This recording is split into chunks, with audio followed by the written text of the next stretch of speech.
Starting with chapter 3, we're going to shift gears from whole numbers into integers. So still under the umbrella of real numbers. And before we were just kind of dealing with our counting numbers mostly. We had our zero thrown in there a little bit. But now we're going to be focusing on all the numbers that are to the left of the zero. So all the numbers that are to the left of the zero are our negative numbers. So the negative and the positives, these are our set of integers. So all these numbers represent integers. So one of the terms that you want to keep in mind is this term opposite. So I used that term in chapter 2, and opposite just means that you're the same distance away from zero, but you have gone a different direction. So let's look at the number 4, okay? The number 4 in the positive direction, starting from 0, we've moved 4 units to the right. The opposite of 4 would be -4. Very simple.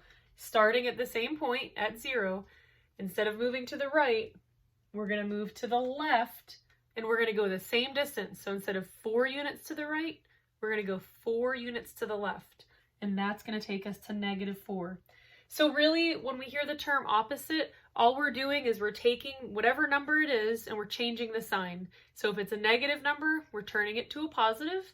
If it's a positive number, we're turning it to a negative. So we're just changing the sign. The value of the number doesn't change. The value just represents the distance from 0. We're just changing the sign. All right. So something else that you have seen in chapter 2 was comparing numbers on the number line. I didn't get into it in any videos in chapter 2, but we want to understand how to compare numbers when we're dealing with integers, because it can be a little bit tricky, and even when we get into fractions and decimals, we still are going to learn how to compare numbers and understand what's greater than and what's less than. All right, so when you're dealing with whole numbers, the number that's to the right, that's farther to the right, is going to be the number that's greater. That does not change with integers. So with whole numbers and integers, it's the same thing. So if you're on the number line, you compare any two numbers on the number line, the number that's farther to the right is going to be the greatest. So I have a couple examples here. We have the number 3 and the number 6. So 3 and 6.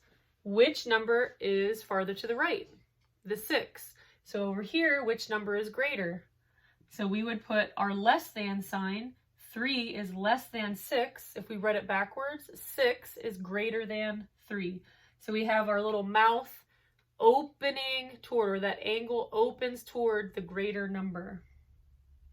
But now let's look at -3 and -6. And see, this is why it can get a little tricky.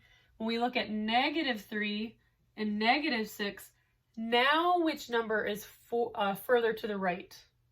It's the -3. So in this case, the -3 is the greater number. Okay?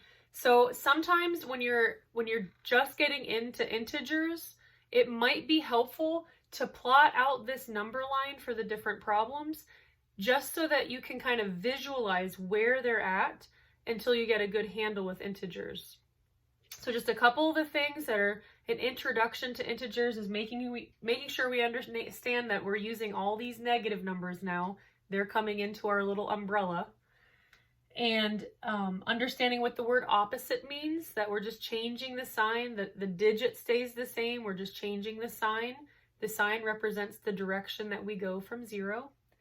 And then understanding that the greater than, less than, when we're comparing two numbers, it doesn't change with integers. It's always the number that's farther to the right on the number line that will be the greater number.